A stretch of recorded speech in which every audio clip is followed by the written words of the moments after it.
Today's podcast is sponsored by Fire Facilities Incorporated, expert engineers, designers, and manufacturers of steel training towers, burn rooms, and mobile units that are all made in the USA.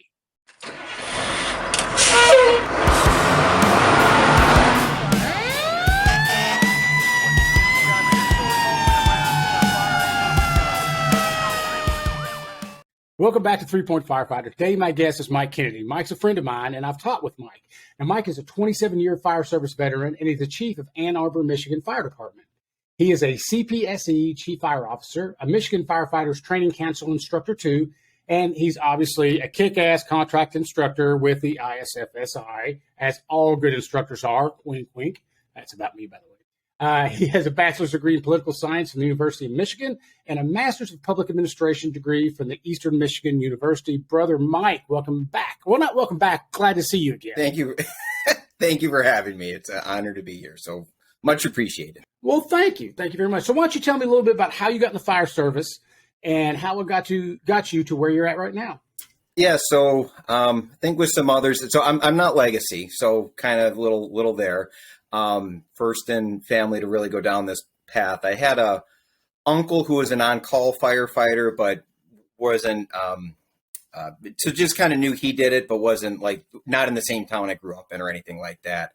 But just was something like had a bug as a kid and got very, very lucky. The city that I grew up in had a high school program and knew about this for a long time. And, it's something that I was always really interested in. I mean, going back to a kid, I had a whole Lego city that would have conflagrations on a pretty regular basis. So I kind of had a box alarm of Legos growing up. That probably started it. And then just once I got on this program in high school, and you might be able to appreciate this just knowing some of your humor. So the town I grew up in was Brighton. And the name of this program was the Brighton Junior Fire Department, BJFD. Well, somebody thought it'd be a great idea to paint that on the side of a fire truck. So I don't know what possibly could go wrong. More than a couple of times, like we had a BJ Fire Department. So we had more. Did you have like an engine 69 or something? They should have, but we had like our own bus, and so I remember being more than like driving back from a grass fire or something, sitting in this thing, and somebody just rolled down the window, just point and start laughing, and so that truck that eventually got covered up. So, I just got hooked in high school. I went to high school. Did normal high school during the day and did firefighter 1 and 2 at night. And then Michigan at that time had like a thing below EMT, which was called the first responder program. So it did that all throughout high school. And I was very, very fortunate. I had terrific parents growing up. We're still have terrific parents, but they're very supportive. I was saying, did they turn into jerks as you got older? Well,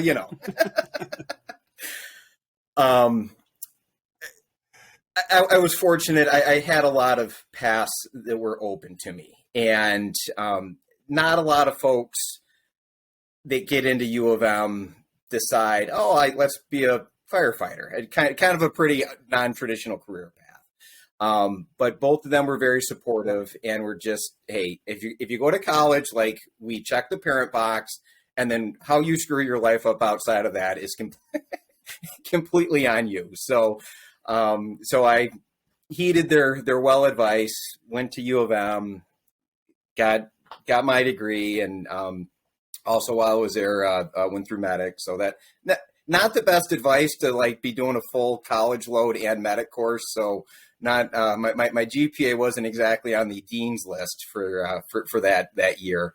But yeah, then was fortunate. I've got a career spot. In that same town that I grew up in. The town was really growing as I was growing up. And so they've went from a full on-call department to career staffing during the weekday. And I was one of those first career firefighters. So that kind of started it. So, but it's just, It's been a blast. I do get sad. I mean, I think I've heard you discuss it's tough when you've got more behind you than in front of you, and it's just you don't want to. You just don't want to admit it. It's like you wake up and you think you're in your 20s, and then your body aches, and it's like, nope, not in my 20s anymore. But yeah, it's crazy how fast it goes by. It's just absolutely crazy. So It is. Now, what made you want to be a damn chief? brain damage.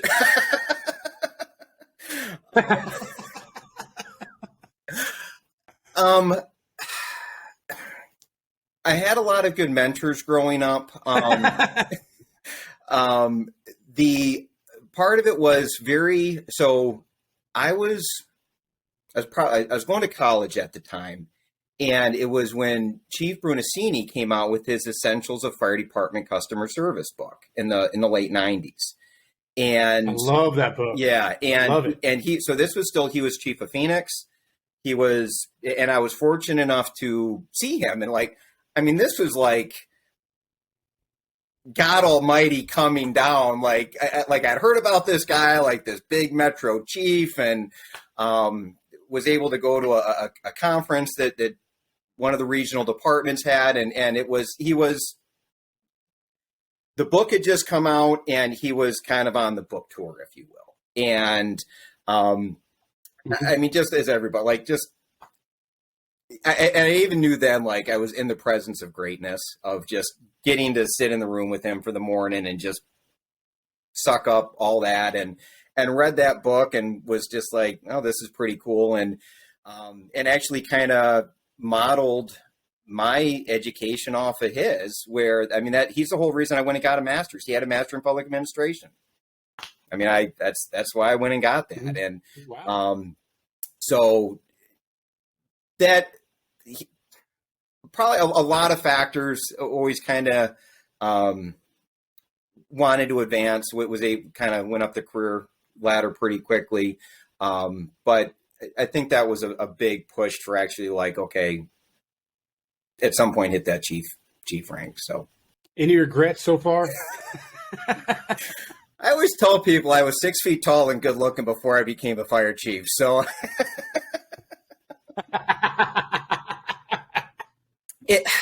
Well, I mean, that's the whole thing. Why they paid chiefs so much money, because if they paid you the same as a captain, you'd be the chief for a couple of weeks, and you'd be like, screw this. I'm going to ride the seat. There's no regret. Had I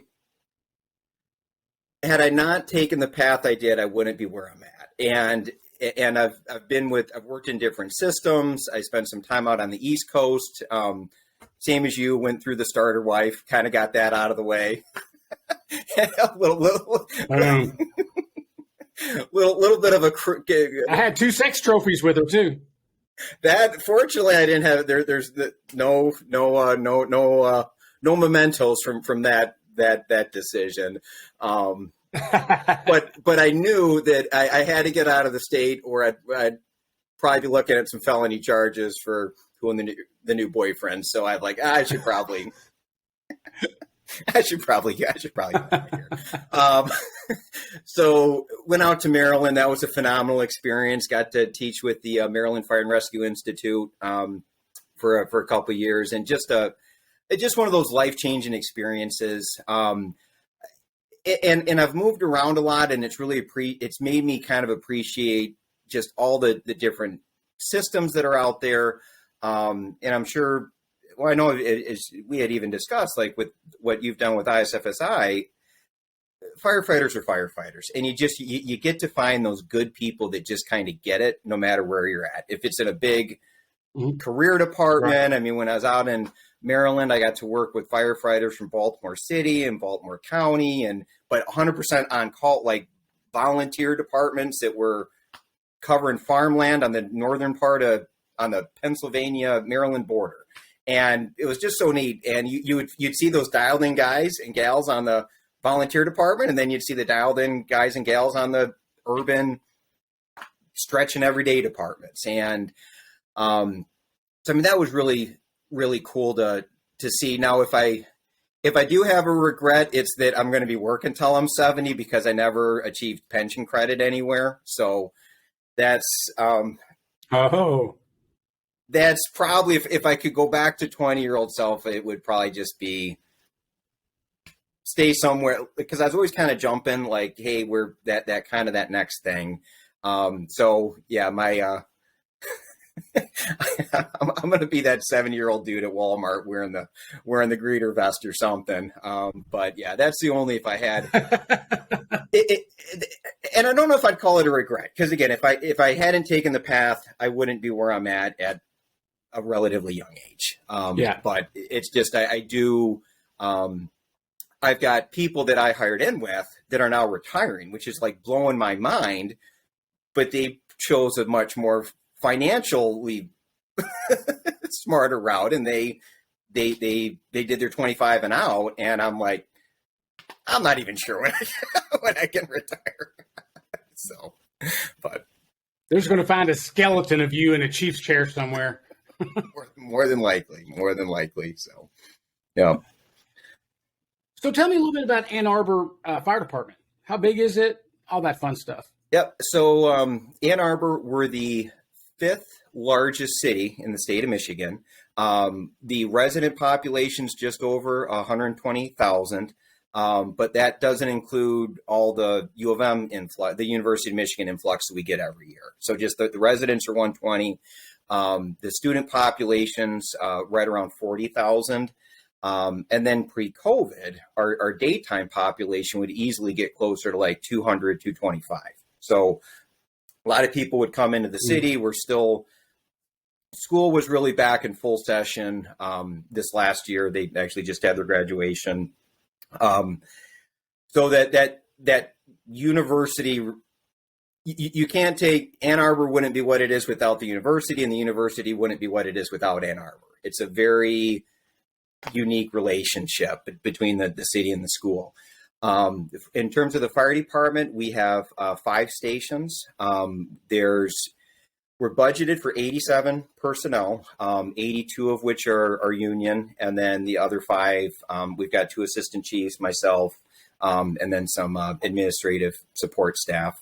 So with that 5 stations, we have 72 assigned to suppression, so 24 on a shift, 3 shifts, and we'll go down to an 18 daily minimum. So, and that's a battalion chief, 2 ladder companies, 1 light rescue, so a pickup truck that does first response in our downtown area, 3 engine, and then 3 engine companies. So it's it's a great city.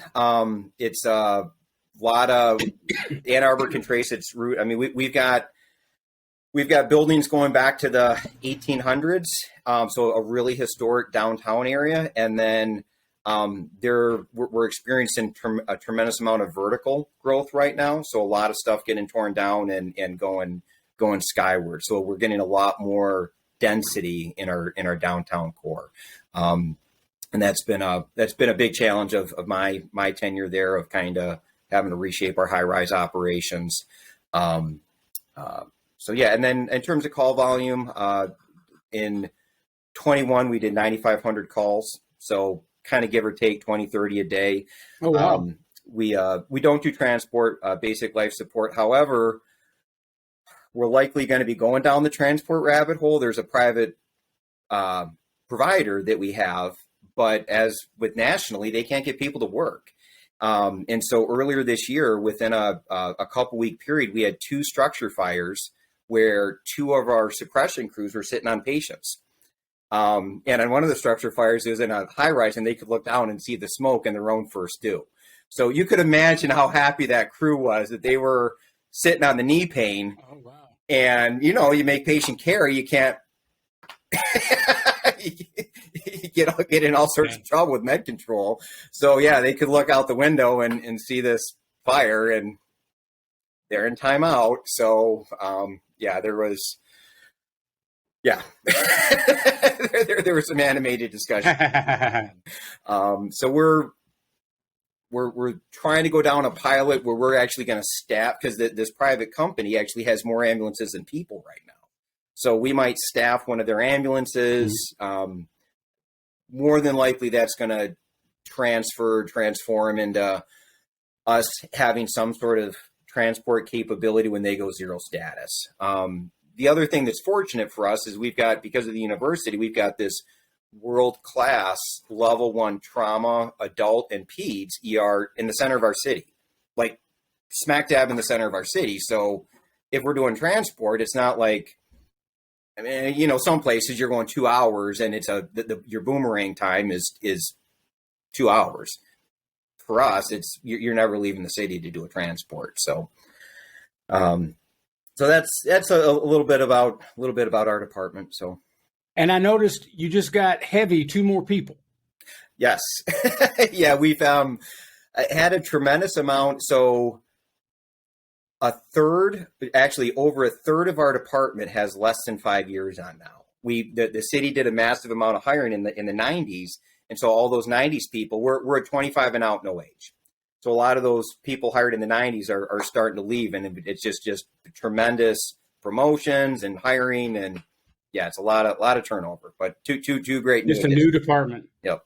Yeah, one of them I feel like I can call a friend, old Sean Duffy. I know he must be pretty excited to work for you. He is. I was thrilled to be able to get him, and I was. Sean, similar to myself, has kind of been at a couple of different departments, and his willingness or desire to want to start over, I was glad that he was willing to give us a shot. And he's saying that we're his forever department, so I'm going to hold him to that. So,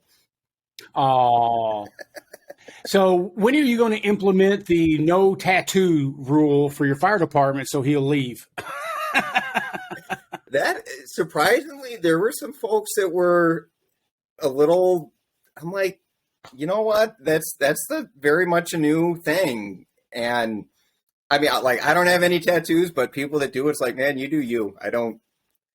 So yeah, he's a. Oh, you've got a tattoo of a bunny, and you know it. No, right on your back, your lower back. That's your tramp stamp. It's a little bunny rabbit. No comment. So anybody that listens to this podcast and they know me, they know I am a sports fiend. I love all things sports. I make no apologies about it. I've got a baseball goal set up and I've got a football bat in my room. So I know sports. I don't care if you're talking about the one where you throw the orange thing through the stuff or that funny shaped one where you throw it. I love them all. So you actually have to respond to, in Michigan, the big house. Tell me about that. It's a challenge. That's the amount of factors that brings in, and there's, I know myself, our police chief, we kind of hold our breath each of those game days. So Michigan Stadium is when it's occupied, and they all the Big Ten keep trying to add like an extra bleacher here or there it's like this arms race of stadium seating. But currently it's the largest. Yeah, I know it's the largest in the Big Ten, and I believe it's the largest collegiate stadium in the United States. I also heard a figure that when it's occupied, it's some of the densest group of people like within per square acre, like in North America. So, which is pretty wild, because the stadium itself holds, I think 107 is the current 107, 109. The university would kill me for not knowing that off the top of my head, but I know that's north of 100,000. But the other issue we deal with, like most Big Ten, there's another 20, 30,000 that show up with no intention of ever going in the stadium. It's a massive tailgate culture. So that's so we have our normal resident population of 120,000, throw 100K into the stadium, and then throw another 20, 30 on top that just get there to tailgate. So that's really a lot of complexities, a lot of obviously a heavy law enforcement focus, and it's kind of one of those, not sharing any secrets, that we kind of say, hey, if someone is 1% good, that's 1,000 casualties. Like somebody that wants to get there and like do something bad, like you only have to be 1% good, and we got 1,000 casualties. And so, it's definitely kind of changed over the years. A lot of concern of like what's gone overseas of like just vehicle attacks and one or two people with a couple of small arms fire, and you can do a lot of damage. And so it's always having to do that public safety balance of what Michigan calls the fan experience versus public safety. So we stand up a really significant emergency operations center that the university has. So that's where I'm at for game days, along with the representatives from our city police department. Usually the city police chief is next to me, and all sorts of law enforcement. The campus has its own police department, and there'll be members of federal agencies, state, county, and a lot of assets are deployed that people don't know about. So just if something does go sideways, we're in a position to respond. The challenge for us with the fire department is, we've got this huge event going on in the middle of our city, and it really cuts off our city from a north-south perspective. But in the terms of great Chief Bernasini, Mrs. Smith is still going to set her kitchen on fire, and Mrs. Rodriguez is still going to have chest pain. And so that's the challenge of dealing with the stadium event, and then also dealing with the normal citywide calls for service. And so the latter half, the Big Ten games are always more. So like our big rivals are Michigan State, kind of our big in-state rival. They're just 45 minutes, kind of about an hour, kind of north of us. And then there's a very low ranked college that might be in the middle of some state south of us that I'm not even going to mention their name. So they might have scarlet and gray, and we're just all the kids that couldn't get into Michigan end up going there. So we're not even going to mention that other stuff. But it's just like those two games, it's just bedlam. I mean, it is just absolute bedlam. Like citywide, we will for a home MSU or OSU game, it's not uncommon for us to do 70, 80 calls. And there's been times they've done close to 100. So, because the other problem is with the tailgate culture, we might have a 7 p.m. kickoff, but hey, if you paid for your parking spot for the day, you're still going to get there and start drinking at 7 a.m. So for the night games, we've had 12 hours of lubrication. Nice. So it's like, hey man, they'll get there and just, it's party time at 7 a.m. As soon as those lots open up, the RVs come in and the campers come in and the tailgate comes in. And so then what's tough for our staff is our call, like the EOC's not even online usually. And we've had to keep opening it up early and earlier to deal with all this craziness. Cause the game's not for 12 hours, but we're already just running our tail off. So that's been really interesting. And a lot of this, we can't get, a lot of the parking's on golf courses. There's 2 golf courses just south of the stadium. So, having to use like, UTVs and Polaris type vehicles to get to incidents. We've got a small, Polaris that's got a CAFS unit on it. That's principally designed for the football field. Cause, fun fact, the field will burn. So a lot of people don't know that, but that, the football field, that's pretty highly combustible, actually. Surprisingly so. Nice. Yeah. So yeah, what better than national television to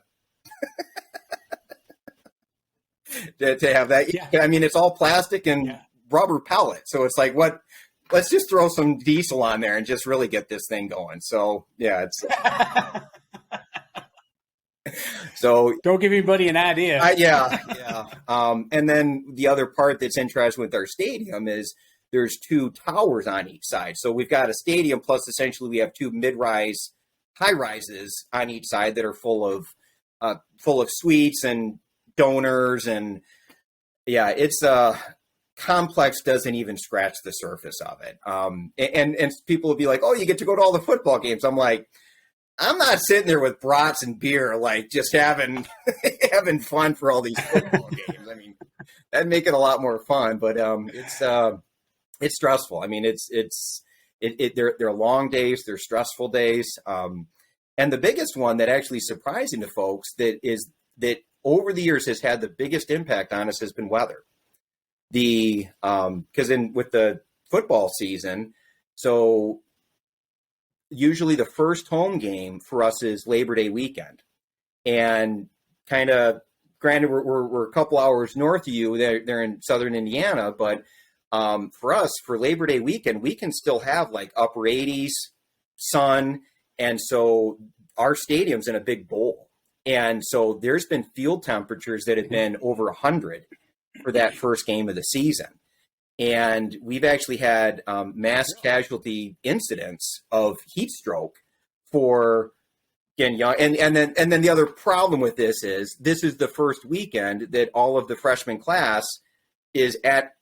So let's take a couple thousand freshmen. This is their first weekend. They have no class. First weekend away from mom and dad. What could possibly go wrong? They're getting fucked up. What could possibly go wrong? And so they're already dehydrated, if not inebriated, going into the stadium, and then it's metal bleachers, direct sun, and they're just falling over like it's going out of style. So yeah, we actually a couple of years ago was actually a mass casualty incident because of everybody was DFOing with heat stroke. And then if there's lightning within a certain radius, we have to evacuate the stadium. So evacuating 100,000 people, that doesn't exactly happen quickly. And then we get to the back half of the year, and then we'll have snow. So in fact, this last football season, Ohio State was home. And it snowed at the end of it, and the whole city just gridlocked in terms of traffic. And it took me the stadium's like just kind of south of our downtown area.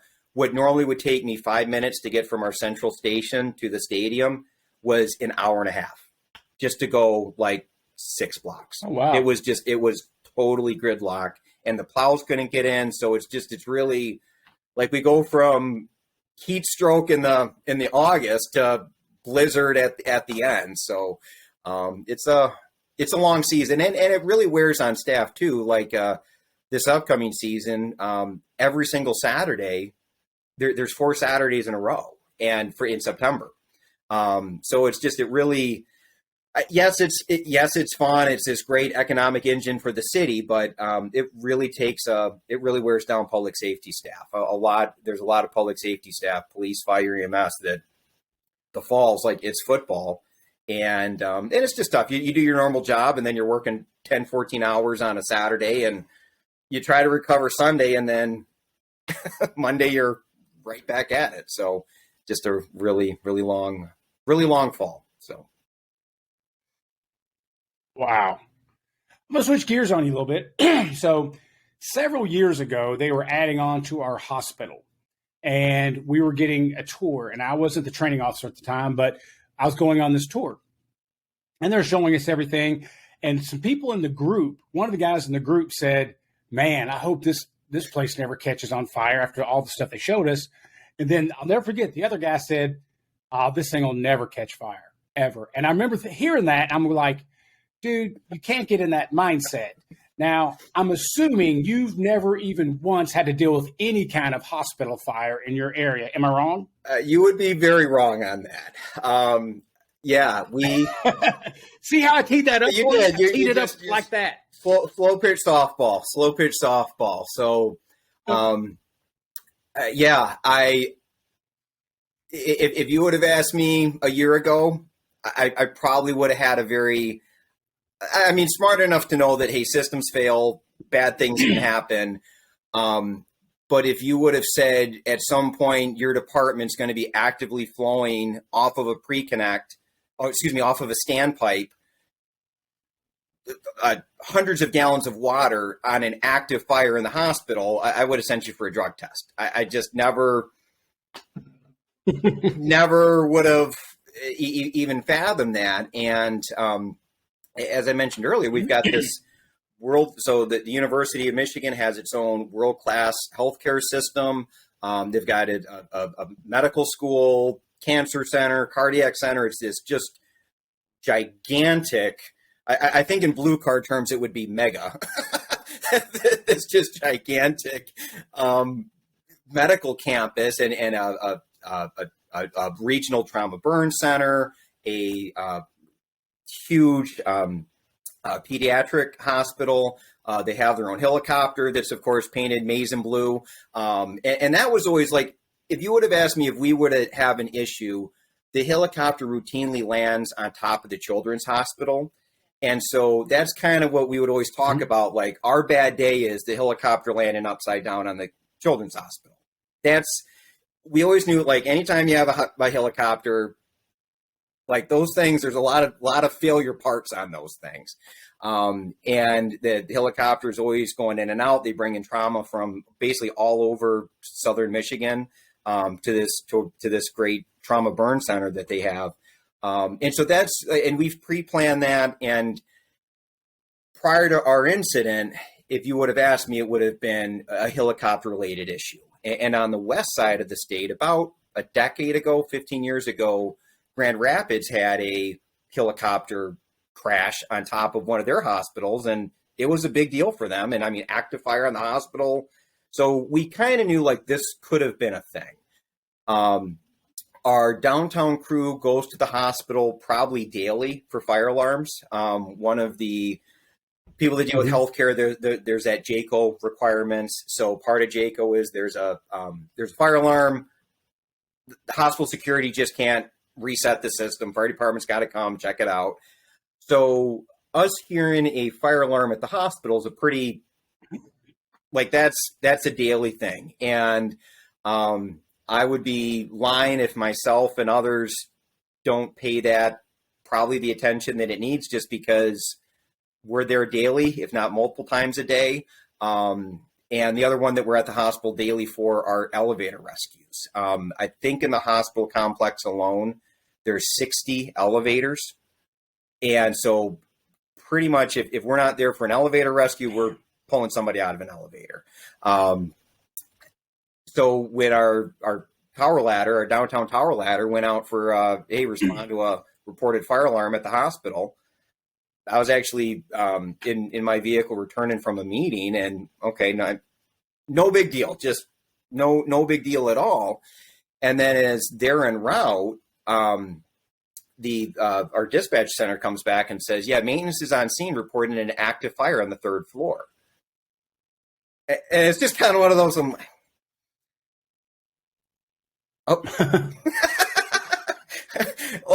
like that mental record just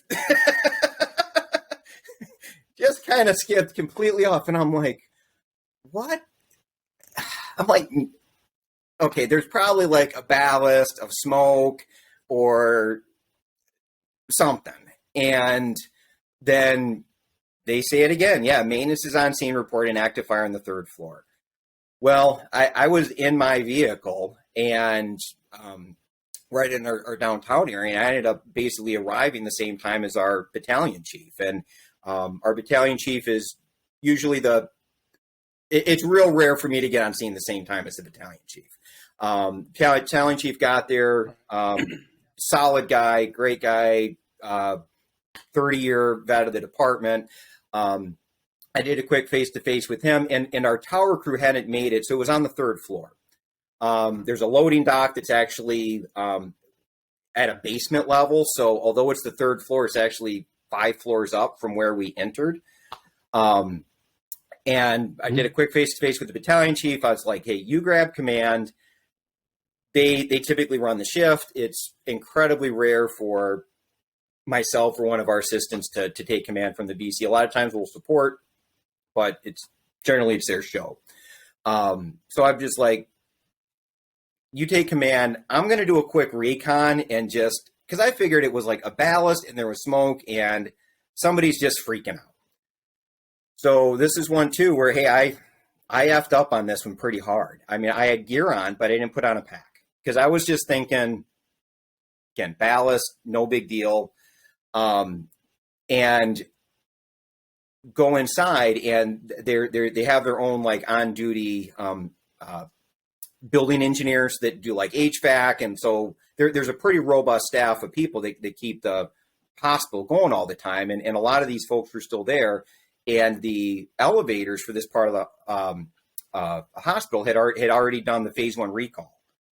And so I got inside, I was like, oh boy, this is something like, okay. And one of the facility staff had actually fire service keys.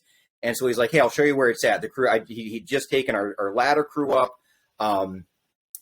He took me up there and opened up the doors on the 3rd floor and smoke all the way down 3 feet off the floor. I was like, you idiot. Oh. I was like, you stupid idiot.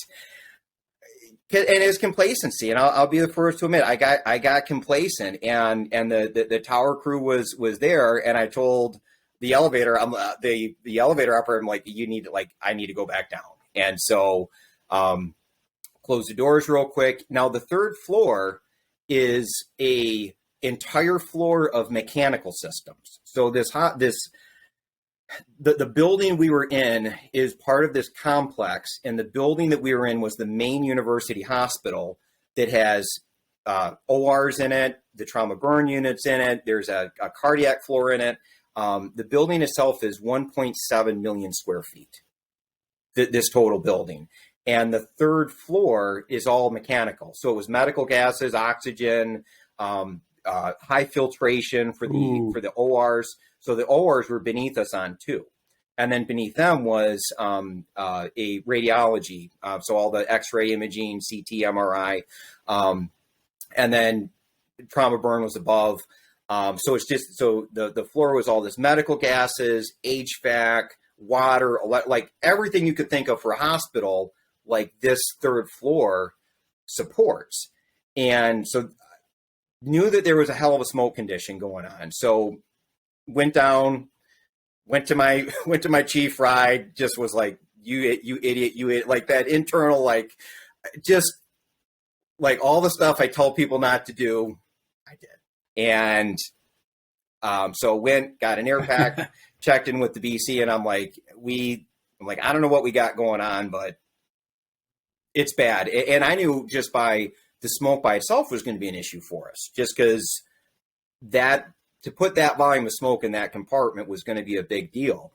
So got an air pack, went back up, and was able to make contact with the tower crew. And we had zero vis. We had absolute zero vis on this 3rd floor. They were able to determine that it was this, it was a compartment that was on fire. And typically for our tower, they'll do recons. So like where their high-rise policy, the first unit on scene is a recon to just take a water can, get up there quick, see what we got, and then start getting the game plan. Well, it was this massive, massive room that was, I think the specs were like 15 feet wide, like close to, I think, 10, 12 feet tall, and close to like 40 feet long. And the fire was in this compartment. What we later found out was it was a bank of high filtration filters. And we had multiple sprinkler heads that were activating, and we could feel the water coming down on us, but they weren't touching anything because it was a shielded fire. This massive bank of filters was burning. There was a motor on top, and the motor threw a belt, and it threw a bunch of sparks into the filter bank. And bless you, and it set this filter bank on fire. And so the sprinklers aren't touching it. Our guys tried to grab a bunch of extinguishers to just and it was a struggle because we weren't sure what was burning. Like this whole, I'm like, what in the hell? Like, what is, like, this should not be like, once I finally got my air pack on and got back up there, I'm like, this should not be happening. Like, we should not have this level of smoke, this level of fire. And so radioed down to command, and I'm like, hey, we're going to need to do a high-rise stretch. We need to go off the standpipe for this. So fortunately, the first alarm was getting there. He struck a second and then quickly a third alarm, which basically a third alarm is really starting to tap our entire county. Outside of Ann Arbor, it gets pretty rural pretty quick. And then we don't pick up to more urban areas till really the counties that surround us. We're the county seat. Again, there's kind of us as the big city. There's some other career departments, and then again, it gets real rural real quick outside of our area. So a third alarm, we're pulling, like, lack of fire. Like, there's a serious fire protection issue for the rest of the county when we go to a third. So our crews got there, did an outstanding job. It really worked out that summer we had redone all of our high-rise operations. We brought in the GOAT, we brought in Dave McGrail, and Jeff Long from Denver. And they really helped us get to where we needed to be with high-rise. And had we not done that, it might've been a different outcome, but there was OR suites where just smoke was just pushing into it. So, things got real hairy there. It was definitely, and the other part too is like, great, I'm going to be the chief that burns down the hospital. That's gonna be my legacy. Every chief has a park named after him. I'm like, nice. That's gonna.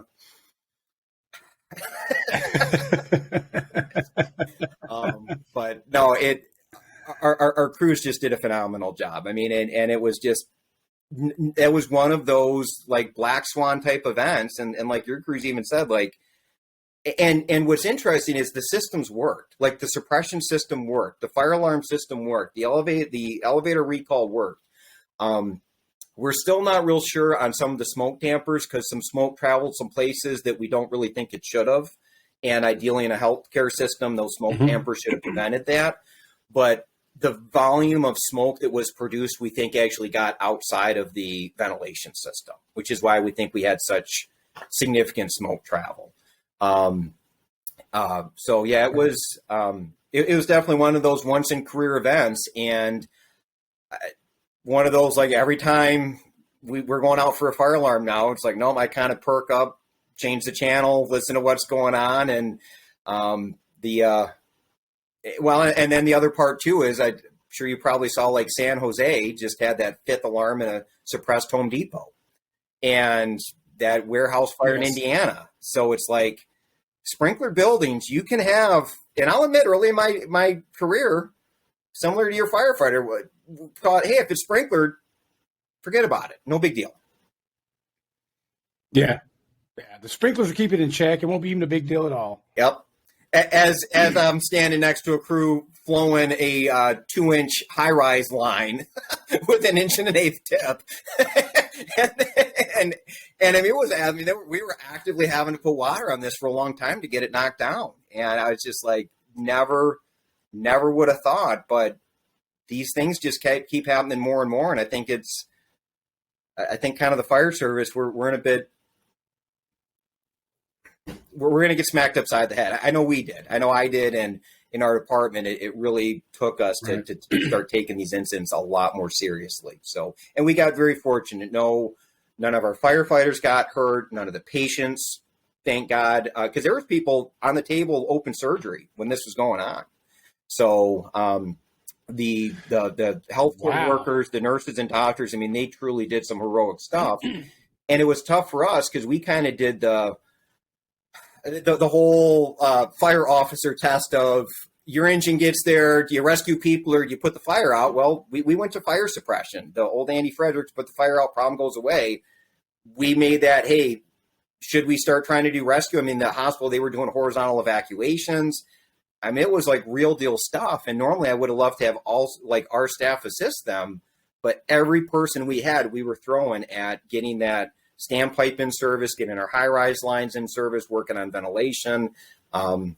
we were fully committed to fire attack, that full first alarm plus the balance of the second alarm. Because basically by the time the second got there, we were all ringing out. That whole, our bottles were all ringing out. So, and they still went in there and did a lot of work. That second alarm crew, I mean, the second they got there, they were going right up and going to work. So what did you learn after the fact? What did you change after the fact, after that fire? So in terms of our high-rise operations, that actually worked pretty well. I think it was for me personally, and I think for some of the incident commanders, were that don't let your guard down with sprinklered buildings. I mean, I think that's really one of the big ones at our department as a takeaway. And this hospital that we thought was the most fire-safe building in our district, which it is, we can still have major incidents there. And so I think a lot of that is just that not letting your guard down. I've kind of tried to share my lesson to folks of, hey, do what I've told rookie classes for the last decade of, like, hey, treat every fire like it's going to be something. And I got complacent, and that's one right. that, hey, I got real lucky that I didn't end up like Memphis, where the elevator's door opened up and it was a wall of flame. And there, by the grace of God, I had a hell of a near miss, and it's one of those, I'm beat myself up for it because I knew better, but I never would have thought we would have had something like that there.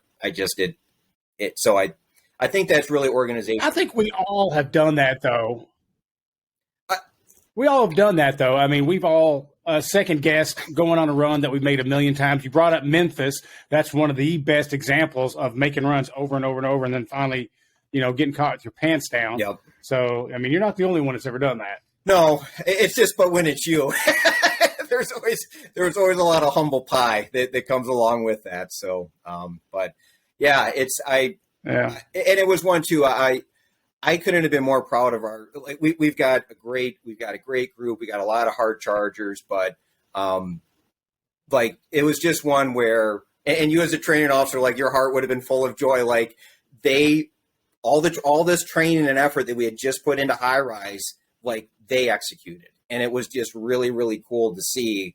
Like, it's usually sometimes you might do a lot of training on something for this event that might not ever happen. But, like, we just did this huge investment, and it had this incredible payoff. And that was probably, like, one of the most despite everything that didn't go well, that was one of the most satisfying events in my career, of just, like, the guys hit it out of the park. And under really, really tough circumstances, something that we had trained on high-rise ops, but not in an active hospital. And they perfected and got the line in service and got the fire out. And that was just really cool. When you see your people perform well, that's just really cool. So now let me end with this. I got a question for you. You are currently working on a net zero fire station. That sounds super cool, super complicated, and super expensive. Let's talk about it. Yes to all the above. So Ann Arbor, along with most towns that have higher ed, tends to kind of lean in a certain political direction, and also tends to lean with a lot of focus on sustainability and climate action. Our city has not built a fire station in 40 years, and unfortunately, it really caught up with us. So I inherited a pretty dilapidated group of stations. And so as I was doing research and working with architects, came across, like, this whole net zero thing. And Salt Lake City, I believe, is the first ones in the country to do it. And they have 2 of them that are this net zero. And also knowing too, hey, I need fire stations, but also knowing that, okay, what can I do to help check the sustainability box? Well, okay, do this net zero fire station. And so very challenging. We're estimating it's probably going to add a quarter to a third additional cost in order to do it. And the other part of that is it's net, because in Michigan, like in the winter, like the sun doesn't come out for basically like 5 months. So it's really net zero over the course of a year, not like day to day. It can't, like in January, it's not going to get enough sun to meet the electrical need. But in July, we'll over generate. So we're going to do it through a combination of solar arrays on the roof and then a really expansive geothermal field underground is how we're going to be able to accomplish that. Again, Salt Lake, I know, has 2 online. There's a couple of other departments. I think I read the other day that Charlottesville, Virginia is talking about doing one. We're hoping to be the first in Michigan. So that's kind of, I was hoping to be the first of the, I was hoping to be first east of the Mississippi, but I don't think we're going to get that. So I think I might have to settle for first in Michigan. And then the other one too, that's a big challenge. And I know you were just at FDIC, is this whole electric fire truck thing. Yes, those, agree with it or not, like, do I personally think the technology is there currently? I think it's still early.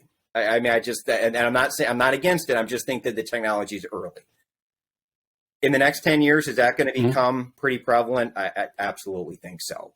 But the whole issue there is from a station design, the amount of power that, like, that's not a 110 shoreline that's going to charge your thermal imagers and streamlight batteries or flashlights. Like, that is massive electrical in order to charge one of those. So like the station that we're designing, not only is it going to have to power the station, but we're also having to just do this insanely beefed up electrical to accommodate a commercial truck charger. So we're trying to build the station we're not even sure what the technology is going to be. We just know it's going to be this massive electrical draw. So that's, it's been a challenging project. We're at finally the design phase and site plan. So still trying to get some funding. I really hope that within the next 18 months we're going to break ground. There's a lot of city support for it, so I'm pretty optimistic we're gonna see something pretty quickly here. So, but it's also one of those too, like they don't exactly teach you about building design in fire academy. So it's like all this like, oh, what's this site plan approval thing? Can't I just tear it down and build a fire station? And then of course, like the current station's in a flood zone, like, because that was a good idea in the 50s to build a fire station in the flood zone. So I'm like, yeah. So it's oh man, yeah, never dull, never dull. So. It sounds like it. It sounds like it. Well, brother, I appreciate your time. Thank you for being on my show. And I can't wait to see you again in teaching. I know. And by the way, just so you know, Columbia City, Indiana is exactly 4.5 hours away from me. And I think it's 4.5 hours away from you. It is. Yeah. I guess it could be 9 hours for some. That was a great group. That was a great group to teach with. I had a lot of fun there. So